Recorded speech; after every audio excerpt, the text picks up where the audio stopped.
Report. നമുക്കിനി ശിരൂരിലേക്ക് പോകേണ്ടതുണ്ട്. അർജുനായുള്ള തിരച്ചിലിന്റെ കൂടുതൽ വിശദാംശങ്ങൾ അറിയണം. ശിരൂരിൽ കാണാതായ അർജുനു വേണ്ടിയുള്ള കാലാവസ്ഥ അനുകൂലമായാൽ തിരച്ചിൽ പുനരാരംഭിക്കുമെന്ന് കർണാടക സർക്കാർ ഹൈക്കോടതിയിൽ അറിയിച്ചു. നിലവിലെ സാഹചര്യത്തിൽ ഈശ്വർ മൽപെ അടക്കമുള്ള മുങ്ങൽ വിദഗ്ധർക്ക് തിരച്ചിലിന് അനുവാദം നൽകാനാവില്ല. പശ്ചിമഘട്ടത്തിൽ പെയ്ത മഴ പുഴയിലെ ഒഴുക്ക് കൂട്ടിയെന്നും കർണാടക സർക്കാർ കോടതിയെ അറിയിച്ചു. തിരച്ചിൽ സംബന്ധിച്ച് ജില്ലാ ഭരണകൂടത്തിന്റെ റിപ്പോർട്ട് കോടതിക്ക് കൈമാറി. കേസ് കർണാടക ഹൈക്കോടതി സെപ്റ്റംബർ 18 വീണ്ടും പരിഗണിക്കും. കെ വി ബൈജു ചേരുന്നു കൂടുതൽ വിവരങ്ങളുമായി. ബൈജു, നമ്മൾ ഇന്ന് ഏറെ പ്രതീക്ഷയോടുകൂടി കാത്തിരുന്നതായിരുന്നു കോടതിയിൽ നിന്ന് എന്ത് മറുപടി വരും, അല്ലെങ്കിൽ കോടതി എന്ത് പറഞ്ഞാലും അത് നിർണായകമാണ്. നമ്മൾ രാവിലെ മുതലേ കാത്തിരിക്കുകയായിരുന്നു. എന്താണ് കോടതിയിൽ നിന്ന് അറിയാൻ സാധിച്ചത്? എപ്പോഴത്തേക്കുണ്ടാകും അർജുനായുള്ള തിരച്ചിൽ വീണ്ടും, ബൈജു?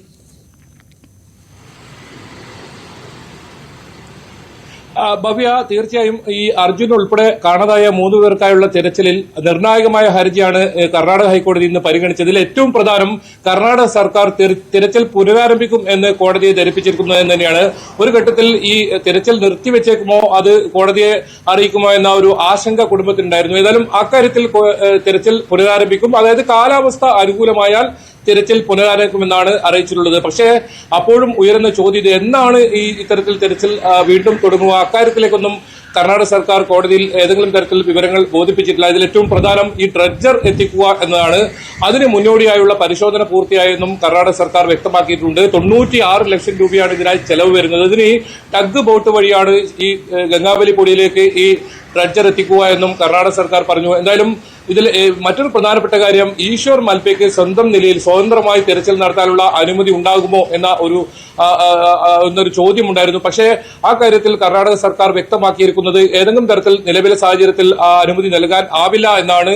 കാരണം പുഴയിലെ ഒഴുക്ക് അത് ഒരു പ്രശ്നമാണ്. അത് ഏതെങ്കിലും തരത്തിൽ ജീവന് തന്നെ അപകടമുണ്ടാവും അത്തരത്തിൽ മുങ്ങൽ വിദഗ്ധർക്ക് എന്നാണ് കോടതി ധരിപ്പിച്ചത്. പക്ഷേ അപ്പോഴും നമ്മൾ മനസ്സിലാക്കേണ്ടത് ഈ പ്രദേശങ്ങളിൽ മഴ കുറഞ്ഞ് 2 നോട്ട്സിലേക്ക് എത്തിയിരിക്കുന്നു ഈ പുഴയിലെ ഒഴുക്ക്. അത് തന്നെയാണ് ആ ഘട്ടത്തിലും കോടതിയിൽ ഇത്തരത്തിൽ വലിയ തോതിൽ ഒഴുക്കുണ്ട് എന്ന ഒരു റിപ്പോർട്ടാണ് കർണാടക സർക്കാർ സമർപ്പിച്ചിരിക്കുന്നത്. ഈ കാര്യത്തിൽ ഈ എതിർകക്ഷികൾക്ക്, ഹർജിക്കാർക്ക് ഇത്തരത്തിൽ ഇത് സംബന്ധിച്ച് വിശദമാക്കാനും കോടതി സമയം നൽകിയിട്ടുണ്ട്. സെപ്റ്റംബർ 18 ഈ കേസ് വീണ്ടും പരിഗണിക്കുമ്പോൾ ഹർജിക്കാർക്ക് തങ്ങളുടെ എതിർവാദം ഉന്നയിക്കാമെന്നും കോടതി പറഞ്ഞിട്ടുണ്ട്. നിലവിലെ സാഹചര്യത്തിൽ കർണാടക സർക്കാർ ഇത്തരം വിവരങ്ങളാണ് ഇപ്പോൾ നൽകിയിരിക്കുന്നത്. അതായത് കാലാവസ്ഥ പ്രതികൂലമായതിനാൽ തന്നെയാണ് തിരച്ചിൽ നിർത്തിവെച്ചതെന്നും കാലാവസ്ഥ അനുകൂലമായാൽ തിരച്ചിൽ വീണ്ടും പുനരാരംഭിക്കാമെന്നാണ്. കുടുംബം പ്രധാനമായും ആവശ്യപ്പെട്ടത് സ്വതന്ത്രമായി ഇത്തരത്തിൽ പരിശോധന നടത്താനുള്ള ഒരു അനുമതി വേണമെന്ന ആവശ്യം നേരത്തെ തന്നെ ഉന്നയിച്ചിരുന്നു. എന്നാലും ഈ നിലവിലെ സാഹചര്യത്തിൽ അത്തരത്തിൽ ഈശ്വർ മൽപെക്കോ അതുപോലെ തന്നെ മുങ്ങൽ വിദഗ്ധർക്കോ ഇവിടെ തിരച്ചിൽ നടത്താനുള്ള ഈ അനുമതി നൽകാൻ കഴിയില്ല എന്ന് കർണാടക സർക്കാർ വ്യക്തമാക്കിയിരുന്നു. അത് ഒരുപക്ഷെ കുടുംബത്തെ നിരാശപ്പെടുത്തുന്ന ഒരു തീരുമാനം തന്നെയാണ്. എന്തായാലും തിരച്ചിൽ പുനരാരംഭിക്കുമെന്ന ഒരു ആശ്വാസകരമായ കാര്യം തന്നെയാണ് കർണാടക സർക്കാർ നൽകിയ ഈ കേസിൽ ഏറ്റവും പ്രധാനം. കോടതി ഇക്കാര്യത്തിൽ നിലവിൽ ഈ 8 പേരാണ് ഇവിടെ മരണപ്പെടുന്ന സാഹചര്യം ഉണ്ടായിരുന്നത്. അവരുടെ കുടുംബങ്ങൾക്ക് എന്തൊക്കെ സഹായം ചെയ്തു, ഇവർക്ക് പുനരധിവാസവും മറ്റു കാര്യങ്ങളും ചെയ്തുവോ എന്ന കോടതി ആരാഞ്ഞു. ഇവർക്ക് എന്തൊക്കെയാണ് കർണാടക സർക്കാർ നൽകിയെന്ന് അടുത്ത കേസ് പരിഗണിക്കുമ്പോൾ അത് സംബന്ധിച്ച വിശദാംശങ്ങളും നൽകാൻ കോടതി ആവശ്യപ്പെട്ടിട്ടുണ്ട്. ഏതായാലും ഈ തിരച്ചിൽ നീളുമെന്ന ഒരു സൂചനയാണ് നമുക്ക് ഇന്നത്തെ കോടതി, ഈ കർണാടക ഹൈക്കോടതിയുടെ ഇന്നത്തെ ഹർജി പരിഗണിക്കുമ്പോൾ നമുക്കിപ്പോൾ മനസ്സിലാക്കാൻ സാധിക്കുന്നത്. കാരണം സെപ്റ്റംബർ 18 ഇനി കോടതി ഈ കേസ് പരിഗണനയ്ക്ക് വരുന്നത്.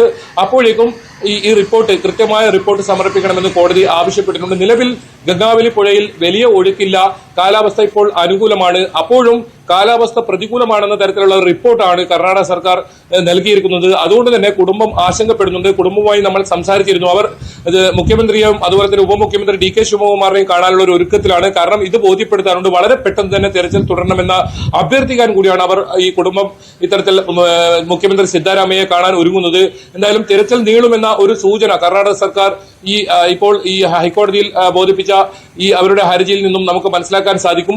എന്നാലും ഇതുവരെയുള്ള തെരച്ചിലുമായി ബന്ധപ്പെട്ട കാര്യങ്ങളൊക്കെ റിപ്പോർട്ടായി കോടതിക്ക് കൈമാറിയിട്ടുണ്ട്. അത് ഇത്തരത്തിൽ കാലാവസ്ഥ അനുകൂലമായാൽ തിരച്ചിൽ പുനരാരംഭിക്കുമെന്ന് ഉള്ള റിപ്പോർട്ട് വന്നത് അത് തീർത്തും നമുക്ക് ആശ്വാസകരം തന്നെയാണ്. പക്ഷേ ഇപ്പോൾ അർജുന്റെ കുടുംബം ആശങ്കപ്പെടുന്നത് പോലെ എപ്പോഴത്തേക്ക് തിരച്ചിൽ ഉണ്ടാകുമെന്ന ചോദ്യത്തിന് നമുക്കിപ്പോഴും ഉത്തരം ലഭിച്ചിട്ടില്ല. ഈ സർക്കാരിന്റെ ഭാഗത്തുനിന്ന്, കോടതിയുടെ ഭാഗത്തുനിന്നുള്ള വിവരങ്ങൾ ലഭിച്ചതിന് ശേഷം ബൈജു കുടുംബവുമായി ബന്ധപ്പെട്ടിരുന്നു. എന്താണ് അവർ പറയുന്നത്? അവരുടെ ഒരു ആശങ്ക നമുക്ക് ഊഹിക്കാൻ സാധിക്കുന്നതേ ഉള്ളൂ. കാരണം അവരെ സംബന്ധിച്ച് എത്രയും വേഗം തിരച്ചിൽ ആരംഭിക്കുക എന്നത് തന്നെയാണ് അവർക്ക് മുൻപിലുള്ള ഒരേ ഒരു വഴി, അല്ലേ? എന്താണ് മനസ്സിലാക്കാൻ സാധിച്ചത് ബൈജു?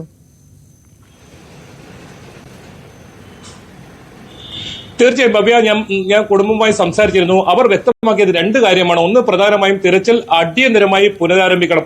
അതല്ലെങ്കിൽ രണ്ടാമതായി ഈ സ്വതന്ത്രമായി ഇത്തരത്തിൽ തെരച്ചിൽ നടത്താൻ ഒരു അനുമതി നൽകണം എന്ന് തന്നെയാണ്. അത് ഈശ്വർ മൽപ്പ നേരത്തെ തന്നെ കഴിഞ്ഞ ദിവസങ്ങളിൽ നമ്മൾ കണ്ടതാണ്. തെരച്ചിൽ അവസാനിപ്പിച്ച് അതിൽ കഴിഞ്ഞ് പിറ്റേ ദിവസം ഈശ്വർ മൽപ്പ ഒരു തെരച്ചിലിൽ ഇറങ്ങിയപ്പോൾ അവരെ തടയുന്ന സാഹചര്യമുണ്ടായിരുന്നു. പോലീസ് കേസെടുക്കുമെന്ന തരത്തിലൊക്കെ ഭീഷണിപ്പെടുത്തുന്ന സാഹചര്യമുണ്ടായിരുന്നു. അത് ഒഴിവാക്കി സ്വതന്ത്രമായി തെരച്ചിൽ നടത്താനുള്ള അനുമതി, ഇത് രണ്ടിലേതെങ്കിലും ഒന്ന് ചെയ്യണമെന്നായിരുന്നു കുടുംബം ആവശ്യപ്പെട്ടിരുന്നത്. ആ കാര്യത്തിൽ ഒരു തീരുമാനമായിട്ടില്ല. അതിൽ കുടുംബം നിരാശയാണ്. അതേസമയം തിരച്ചിൽ പുനരാരംഭിക്കുമെന്ന ഒരു കർണാടക സർക്കാരിന്റെ ഒരു കാര്യം മാത്രമാണ് ഇതിൽ ഏക ആശ്വാസമായി ഉള്ളത്. എന്തായാലും കുടുംബം ഇത് സംബന്ധിച്ച് കർണാടക സർക്കാരിനെ നേരിട്ട് കണ്ട്, അതായത് മുഖ്യമന്ത്രി ഉൾപ്പെടെ നേരിട്ട് കണ്ട് ഈ കാര്യം ബോധിപ്പിക്കാനാണ് ഇപ്പോൾ തീരുമാനിച്ചിട്ടുള്ളത്. അത് വൈകാതെ തന്നെ അവർ പോകും. കാരണം വ്യാഴാഴ്ച തിരച്ചിൽ പുനരാരംഭിക്കുമെന്നാണ് കുടുംബത്തിന് നൽകിയ ഉറപ്പ്. അത്തരത്തിൽ വ്യാഴാഴ്ച തിരച്ചിൽ തുടരുന്ന ഒരു സാഹചര്യം നിലവിൽ കാണുന്നില്ല. കാരണം ഈ ഡ്രഡ്ജർ എത്തിക്കാനുള്ള ആലോചനകൾ നടക്കുന്നുണ്ടെന്നല്ലാതെ അതിനൊരു അന്തിമ തീരുമാനമായിട്ടില്ല എന്നാണ് മനസ്സിലാക്കാൻ സാധിക്കുന്നത്. ഡ്രഡ്ജർ ഇവിടെ എത്തിക്കാൻ കഴിയുമെന്ന് കർണാടക സർക്കാർ ഏതായാലും കോടതിയെ ബോധിപ്പിച്ചിട്ടുണ്ട്. ടഗ് ബോട്ടിലൂടെ ഇത്തരത്തിൽ ഗംഗാവലി പുഴയിലേക്ക് ഈ ഡ്രഡ്ജർ എത്തിക്കുക, അതിനായുള്ള പരിശോധനകളൊക്കെ പൂർത്തിയായി എന്നും കോടതിയിൽ കർണാടക സർക്കാർ വ്യക്തമാക്കിയിട്ടുണ്ട്. 1 കോടിയോളം രൂപ ചെലവ് വരുന്നുണ്ട്. ആ ചെലവ് കർണാടക സർക്കാർ വഹിക്കാമെന്നും പറഞ്ഞിട്ടുണ്ട്. ഏതായാലും ഈ തിരച്ചിൽ നീളുമെന്ന ഒരു സൂചന തന്നെയാണ് ഇപ്പോഴേ ഈ കർണാടക സർക്കാർ കോടതിയിൽ സമർപ്പിച്ച ഹർജിയിൽ നിന്ന് മനസ്സിലാക്കാൻ സാധിക്കും. തീർച്ചയായും അത് തന്നെയാണ് സാഹചര്യം. എന്തായാലും അർജുനായുള്ള തിരച്ചിൽ ഇനിയും നീളും എന്നാണ് മനസ്സിലാക്കുന്നത്. തിരച്ചിൽ വൈകുമെന്നുള്ള റിപ്പോർട്ടുകളാണ് ലഭിക്കുന്നത്. KV ബൈജു ആണ് വിശദവിവരങ്ങൾ നൽകിയത്. ഇതോടുകൂടി സ്പോട്ട് ലൈവ് പൂർണ്ണമാവുകയാണ്. നാളെ ഇതേ സമയം വീണ്ടും കാണാം. നമസ്കാരം.